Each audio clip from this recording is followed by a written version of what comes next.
5, 4, 3, 2, 1, 0. All engine running. Liftoff. We have a liftoff.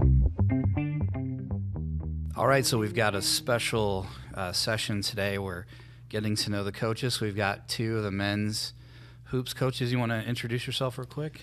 Yeah, my name is Greg Heiar. I'm the head men's basketball coach here at Mineral Area College. My name is Trey Ivory, the assistant men's basketball coach at Mineral Area. So I've actually worked with Trey quite a bit just in getting photos and graphics and stuff set up. We do have a couple of assistants who aren't here. So Jonah Burgess, yep, and Jerome Clybourne. So this is kind of off topic, but because I've worked with Jerome too a little bit, and your last names, I have this vision of like a 70s cop drama, like Clybourne and Ivory. They've got the sideburns, like the mayor's breathing down my neck. Yeah. That's a good one. Clybourne and Ivory. The Beastie Boys did Sabotage, had that music video where they dressed with, they had the mustaches and the sideburns. And that would have been a great Halloween costume for them. Clybourne and Ivory. They're on the case. I love it. So, first year at Mac, but quite a history of an assistant coach. And for everyone out there listening, we had this discussion earlier, but I'm a Kentucky grad. You were at LSU as an assistant, and then at Wichita State as an assistant. So unfortunately, the Cats and the Shockers, 2013 or 2014. Yeah, when we were undefeated, 35-0, and we I had to hated face you. And terrible draw. That was a college basketball game of the year that year, and you guys went all the way to the national championship game that year. Yeah, runner-up. I remember seeing that, and as a fan of basketball in general, I was kind of disappointed because the Shockers were easily a Final Four team that year, and to get UK as a potential second round, I thought was a terrible draw. And yeah, it turned out to be a great game, and the Cats made a run. But there's no ill will between us. Things like that happen. But so an assistant a lot of places, and you were head coach at a community college in Florida? Yep, Chipola. Okay. Chipola College, and then Northwest Florida State College. So when they were both in the Panhandle Conference in Florida, Division I junior colleges. I was at Chipola for 5 years as a head coach, and at Northwest Florida for 1 year as a head coach. 6 years as a head coach in junior college, coming into this year, and I've had a lot of success in junior college. What's different, if anything, about recruiting in this area versus Florida? You don't really have the weather to entice people. Well, yeah, the weather and the beach. But this is a great place. The more and more I'm here, and just the type of people, and the college and the leadership of the college, and Dr. G and the Gerwich and Mike show, the Jim and Mike show over there at administration. They're great as well. So there's so many positives. Got the job late and put together a pretty good team in a short period of time. And I really like the team a lot.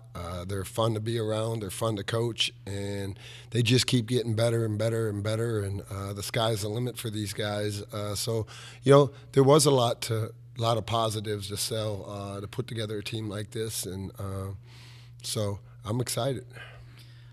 Now, Coach Trey, what's your sort of origin story? Is this your first stop, or have you been on a staff somewhere previous? This is my first college rodeo. I was previously a AAU and high school coach back at home in Louisville, Kentucky. Okay. So this is my first stop. What's your experience been so far, the differences between collegiate and like a high school or AAU coaching? Yeah, just with being around GH, it's a lot more detailed than what we do at the high school and AAU level. AAU, you play games on the weekend, practice during the week. But now it's like you really got to prepare for that next opponent and, just lock in on the scouting reports. And it's a lot more detail. I'm learning that, and it's just been a great experience, honestly. I don't know. I'm not sure I remember that you were from the Ville, as some people call it. Mm-hmm. Well, before I went, I was from the Midwest, and it was always Louisville. Mm-hmm. And then when I was living there, all my friends got me. Now it's Louisville. Louisville. Yeah. You got to say it. Definitely got to say it a certain way. You got to say it right. Yeah. Which, great city and huge changes in the last decade. Great place to hang out downtown. Obviously, with the U of L, the Yum Center basketball moving from the outskirts to downtown, there's just been a lot of built up around the city, and it's a great time down there. Great place. Yeah. Basketball. They love basketball. Basketball country. Yeah, Kentucky. They love basketball. Yeah, They're for Indiana, Kentucky. Ohio. Trey close. comes from where you love basketball. Yeah, for sure. Yeah, there's a whole that kind of big circle there. And I would say that too about Trey, like his just being around him every day, and it rubs off on the players, his passion, his love for basketball, his determination to be a real successful coach. He's really driven, and when you come from a place where basketball is important and it's something that you love to do, I just see it every day, and he just keeps getting better and better and better. And I'm really excited about having him on the staff. I got really lucky to have Trey. I want to thank Matt Figger, who is a good friend of mine, and he's a head Division I coach, and we go way, way, way back, but he had nothing but great things to say about Trey. And the next thing you know, Trey's my assistant coach. He's basically like the associate head coach. He's in the office with me every day and does all aspects of the program and is just doing a tremendous job. Yeah, one of the questions I always have is, how you put a staff together, how you find people, and it's just through a connection. They say, hey, there's this guy.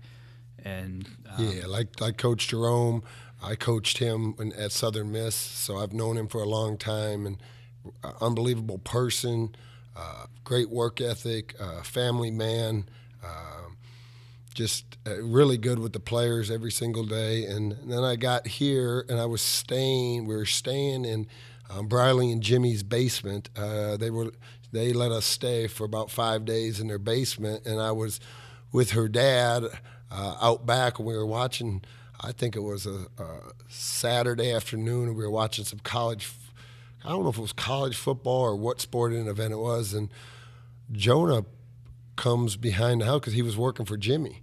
And I asked Jonah if he wanted, because at that point I didn't have any players. And I asked Jonah if he wanted to be a player. Yeah. If he wanted to come back and play. And he said he exhausted his eligibility and was thinking to go play golf or basketball at a couple schools. And I said to him, you want to go for lunch someday? Maybe you want to be my student assistant. I needed coaches too. I didn't have coaches at the time either. And I went from asking him to play for me to now, he's doing a wonderful job. And I just told him, you start this early. And I tell my wife all the time, he's born to be a coach, and for his age, his maturity is off the chain. And so I was blessed to get this great staff to be around every day, and they do their job, and they just keep getting better and better and better. And it's not like we've been together for a long time. I think this is week 13 together. Yeah. And same with the team. We're all new. We're all getting used to each other, and every week the group and as a whole, the family gets better and better and better. So, I'm definitely blessed to you're only as good as the people you have around you, and I got great people around me, so I'm really excited about that. One of the things I wanted to ask, excuse me, is do we have a specialty? Like, are we an outside team? Are we big? Are we fast, running the break, or is it kind of balanced? Go ahead, Trey. Not trying to give away our game plan, for but sure. I would say we definitely balance. I would say if we had to pick out a specialty, it was definitely be our defense.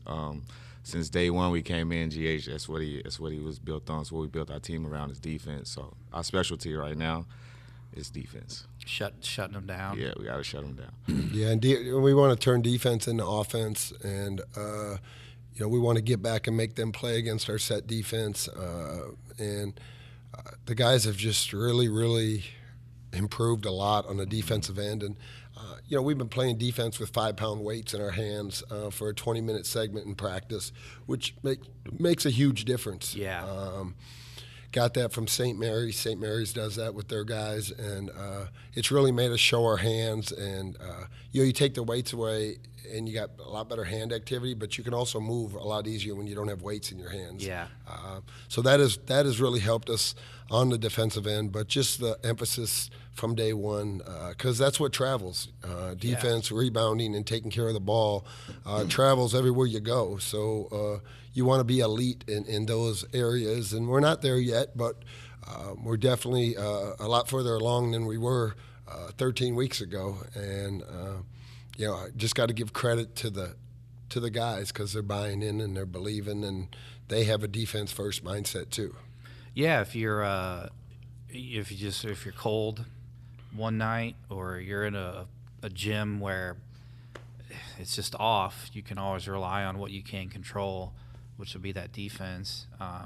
This is a little bit of a tangent, but I'd always heard that shooting in a huge gym, not a gym, but like an auditorium, arena. An arena. Yeah, that's the word I was looking for. It takes a little bit of getting used to.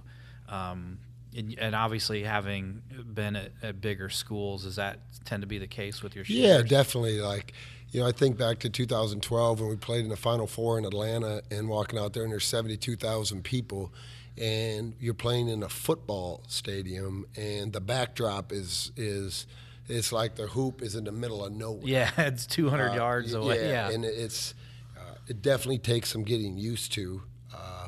But you just got to trust your technique and, focus on your target and have great balance and shoot it with confidence.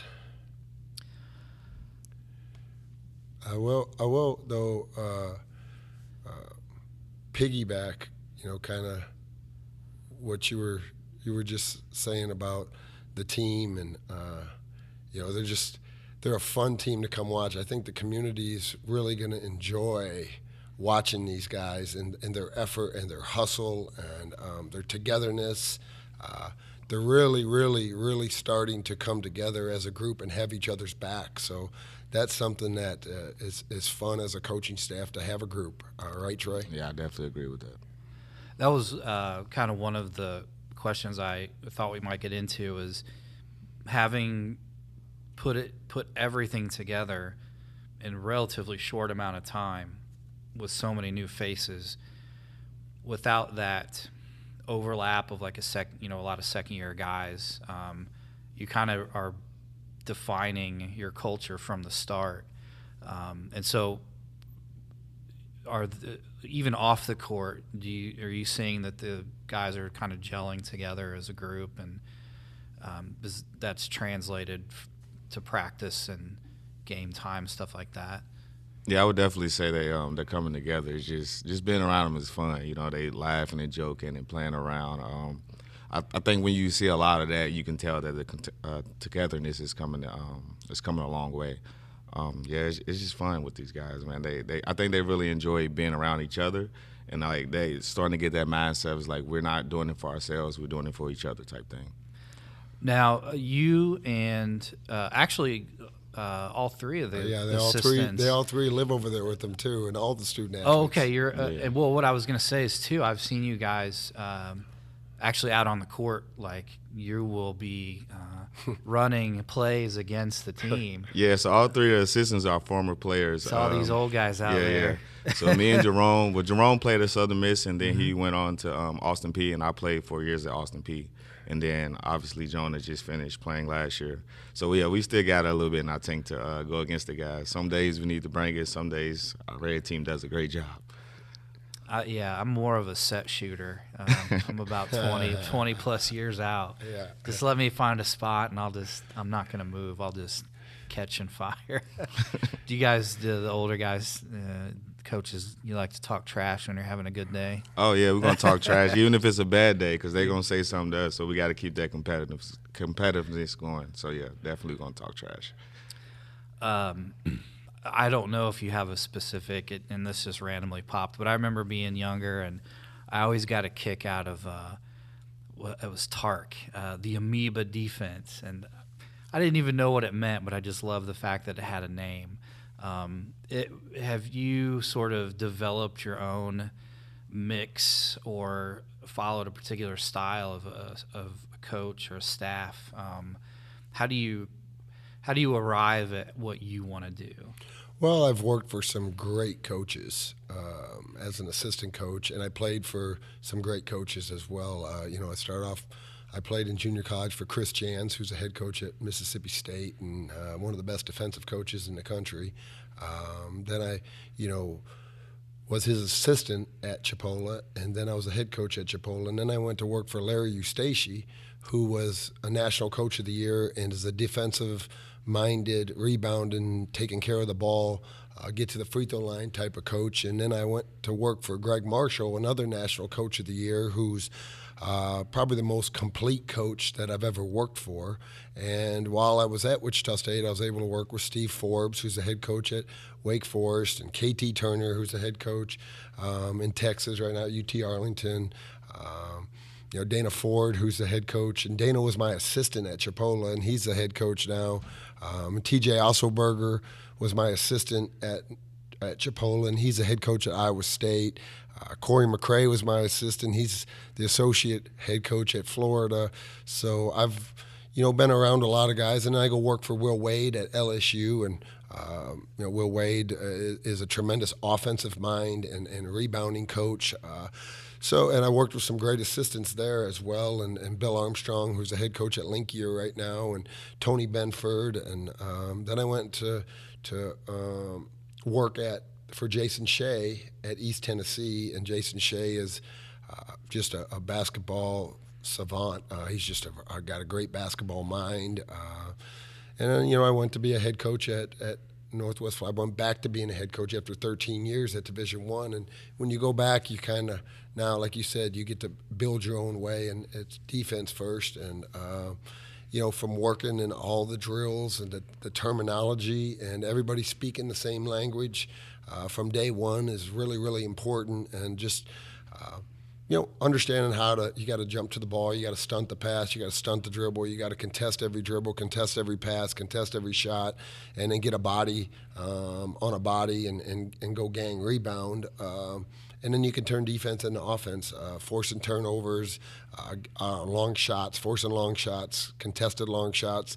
When there's a long shot, there's going to be a long rebound. You want to protect the paint and not give up layups. And if you don't give up layups, then guys normally don't, their confidence for shooting a three. Once someone gets a couple layups, they're feeling really good about themselves. So we want to limit layups, but really been blessed in my coaching career to learn from some great coaches, and they were as good at coaches. They were great people as well, and just now I kind of take a little bit from all of them. You've got a big pool to draw from for probably any sort of occasion. With so much. Well, and you think about, you talked earlier about defense, and we've been talking about defense, and you said it earlier.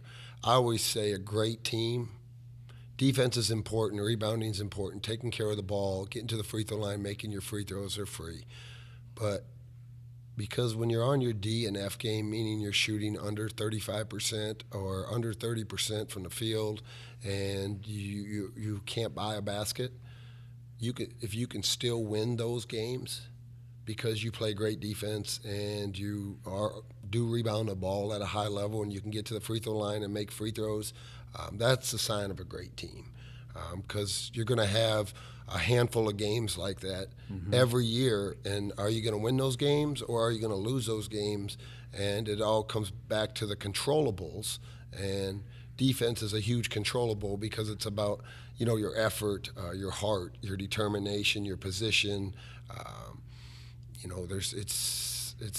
your physicality, your foot speed, your angles. It's all things that each and every one of the players can control. And there's one ball, and there's 5 guys on defense. So, we want all 5 guys to defend the ball because the ball scores. So it's, those controllables are important to from day one to build a championship team. So just to switch gears a little bit, because I knew that Clyburn was at Austin P. I didn't know that he was at Southern Miss. And then I don't know if I knew that you were at Austin P. Did you guys cross paths, or were you different years? No, so Jerome was there 2 or 3 years before I got there. Okay. But we ended up playing under the same coach, Coach Luce. Okay. He's actually going to be inducted to the Hall of Fame in Missouri. So, oh, cool. Yeah, so we had the same coach, but didn't play at the same time. Is it more difficult to be a coach than a player? So, when you're on the court, you're probably not nervous because you're just in the moment. But when you're on the sideline and you can't get out there, is it more nerve-wracking to be on the sideline, or are you pretty calm? I would say I'm pretty calm. You just, when you're on the sideline, you look at it from like a different lenses. Mm-hmm. Like some of the things that your coaches used to yell at you for, you kind of see like, oh, I see the same thing that he was seeing. But yeah, just other than that, no nervousness, because I feel like if you prepared, then you have nothing to be nervous about. Yeah. Like you already have the answers to the test, as GH would say. Like we give them the answers to the test. If they just pay attention, then they'll be good to go. They just have test. to execute. Right. This is probably a weird thing, but I would rather lose by 4 in a great, you make them, the other team, just they earned it, than to play sloppy, win by 30, just against a team that's not your caliber. Because I feel like those are the kinds of defining games that at the end of the season, or games. It's obviously for the excitement factor. You pull out a game at the end, it's great. But I think those are the games that kind of maybe not define a team, but really prepare them for, like you said, when things aren't going right, you got to find a different way to get it done. And especially at the 2-year level, a lot of it is just a grind. It's just, do you have the will to get through it? Well, the better team you play, and next year putting the schedule together, we want to play the best and get as many home and homes, and because when you play great competition, you find out about your strengths and weaknesses, and areas you need to improve on, and areas that are really a strength. And competition brings the best out of everyone, and so that is important, because you learn early on, what you're really good at and what you need to improve on, and that helps prepare you for the conference season, and you want to get better every day and learn from your mistakes and continue to learn and be playing your best basketball in February and March. Yeah, and obviously, excuse me, each year our goal is to get to the tournament in Hutch in Kansas. Now we are 4-0, I guess, currently, so not a ton of games under the belt, but what's your outlook for the season? Are you feeling pretty good about, like you said, the guys are improving every day, and I know 3 months from now probably seems like a lifetime, but are you feeling pretty confident with the direction and our chances of getting through the Region 16 and getting to Kansas this year? We just keep taking it one play, one day at a time, and we're going to learn from each and every play and get better. We have a big week this week, and it's I added, when I got the job, the John Logan game on Thursday on the road at their place, and so we have 4 games in 5 days, where you talk about Hutch. And it's a perfect week for us to learn a lot about our team. And we play 4 good teams this week, starting tomorrow night at home versus Lincoln Trail. But you have to win 4 games in 5 days out there at Hutch to win a championship. And when we won the championship 2 years ago, the national championship, we had to win 5 games in 6 days. So the day-to-day prep, the focus, the attention to detail, what they grasp, and we're going to learn a lot this week. That's going to help us prepare for closing time at the end of the year when it matters most. So I'm really excited. I call it the Hutch Week. This week's it's a Hutch Week. Yeah, for it kind us. of mimics the schedule. It does. It mimics the schedule, and we're lucky that 3 of the 4 are at home, and with a tough road game on Thursday at John Logan, and then we play Tuesday, then we play Thursday at John Logan, and we play Friday, Saturday at home. So it's a great setup for this week, and it's a great feeling to be able to play a home game finally too. Yeah, finally. We're really excited to play in front of our fans, the community, all the support that we've received since we've been here. A place that really has a passion for basketball, and they really there's been a history of successful basketball here. And like we were talking earlier, the place has been packed. In the 80s, you couldn't get a seat when you came in here, and that's the type of environment we want to create over time. And you're going to create that by how you play and the pace that you play with, the hustle that you have, the togetherness that you have, the style of play. All of that helps. Tomorrow is our first opportunity. Tomorrow night is our first opportunity to show our fans in person what we're all about. So now depending on when you're listening to this, tomorrow probably means today. But so Tuesday, November the 14th, it's actually this is a great time to come out because it's one of the few doubleheaders where we have the women start at 5 and the men at 7. Schedule is a little thin on home games, November and December. A lot going on in January. But if you want to come out and catch both teams, Tuesday evening, the 14th of November is a great one. Plus, if you come early, starting at 3:30, we've got a tailgate outside, so you can get some free food. And they usually do hot dogs, burgers, soda, stuff like that.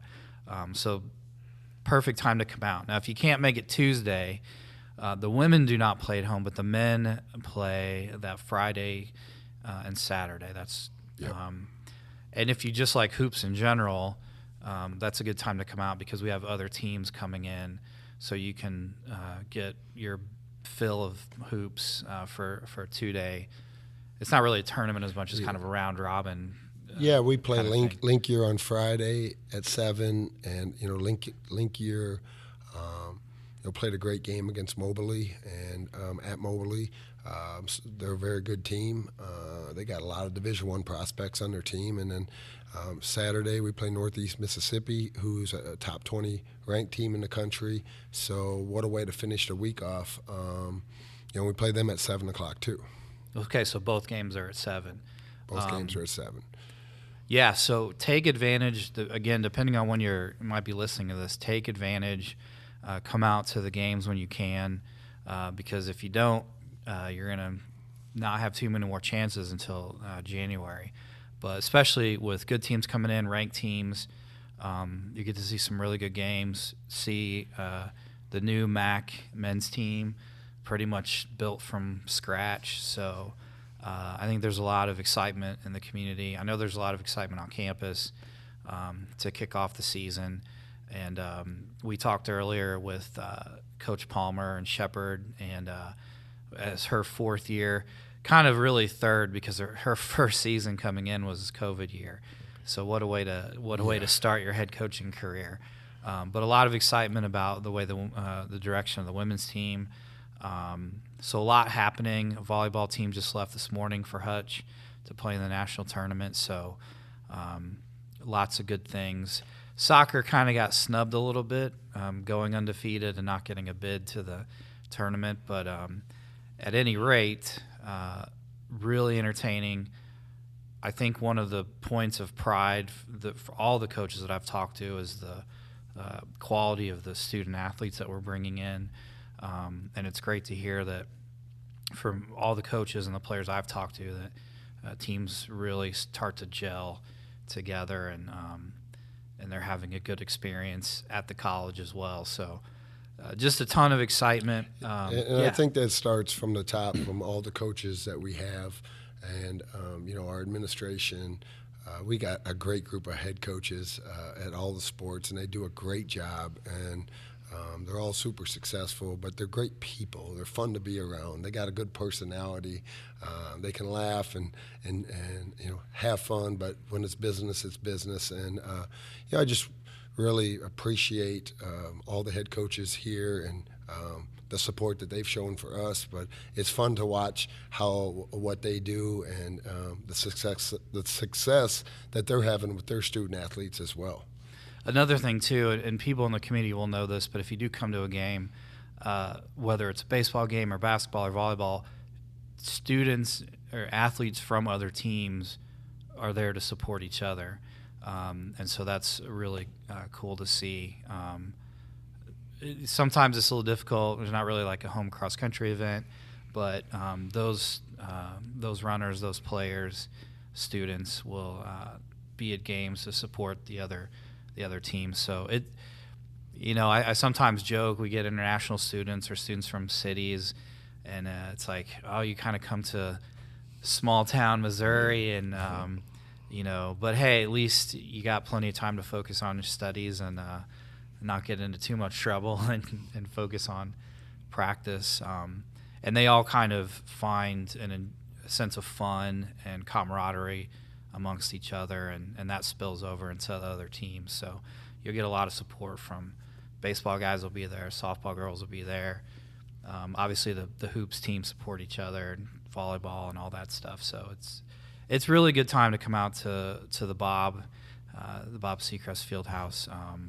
So yeah, just super excited to see the teams this year kick it off. Any other pearls of wisdom or thoughts on the team or the season? No. We're just going to keep taking it one day at a time. And, like I want to say congratulations and send a shout out to Coach Copeland and his staff and his volleyball girls. And, they're off to Hutch for the national tournament. And what a great run they've had. And I mean, he got his 500th victory this year. And just awesome accomplishments, and just want to send a shout out to him and his staff and his student athletes, and wish them the best of luck at Hutch. Yeah, you can find the stream of those games online. And also, I think just yesterday they posted both the men's and women's cross country got third nationally. I know. Coach Davis. He's the best. So congrats to him, and his wife who helps him out, and his student athletes. Great accomplishment. He's the definition of consistent. Every year they're at the top, and he does a great job. So yeah, lots of reasons to be excited about MAC athletics this year. So again, Tuesday evening, women tip at 5, men at 7, and if you want to come before that, starting at 3:30, we've got the free food and drinks at the tailgate. So, hey, I just want to thank you guys for coming in. Throughout the season, we'll get some of the players in here and get to know them a little bit better, where they're from, and their experiences at MAC. But until then, we'll talk to you guys down the road. Sounds good, B. Go Cardinals. Go Cards. Yeah.